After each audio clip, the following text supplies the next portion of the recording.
पण या सगळ्या जागांचं आता गणित तुम्ही अगदी व्यवस्थित मांडलं, पण नाशिकमध्ये असं नेमकं काय घडतंय की नाशिकच्या जागेचा तिढा सुटत नाहीये? तिथे शांतिगिरी महाराजांनी शिवसेनेच्या नावाने अर्ज दाखल केलेले आहेत, भुजबळ साहेबांनी तिथून माघार घेतलेली आहे, पण राष्ट्रवादीने दावा कायम ठेवलाय का नाशिकच्या जागेवर? राष्ट्रवादीने दावा कायम ठेवण्याचं कारण खरं तर वरिष्ठ पातळीवर चर्चा होत असताना सगळ्यांनी एकमताने ठरवलं की तिथं आपण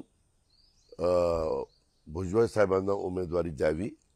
परंतु भुजबळ साहेबांनी तशी चर्चाही झाली होती, त्यामुळे ती जागा जाहीर करण्यात आलेली नव्हती आणि ती मला वाटतं पुढच्या टप्प्यामध्ये शेवटच्या म्हणजे आपल्या पाचव्या म्हणजे आपल्या महाराष्ट्रातल्या शेवटच्या परंतु देशाच्या पाचव्या, तर तिथं त्यांनी अचानक मध्ये ते स्टेटमेंट केल्यामुळं थोडीशी चलबिचल झाली की बाबा आपण ज्यांचा विचार करत होतो आणि सगळ्यांची संमती होती सर्व सहकाऱ्यांची, तिथं हा प्रश्न निर्माण झालेला आहे, ही फॅक्ट मी नाकारत नाही। म्हणजे तुम्हाला असं वाटतं की भुजबळ साहेबांनी घाई केली माघार घेण्यासाठी, त्यामुळे हा सगळा तिढा निर्माण झाला? भुजबळ साहेब माझ्यापेक्षा सिनियर आहेत।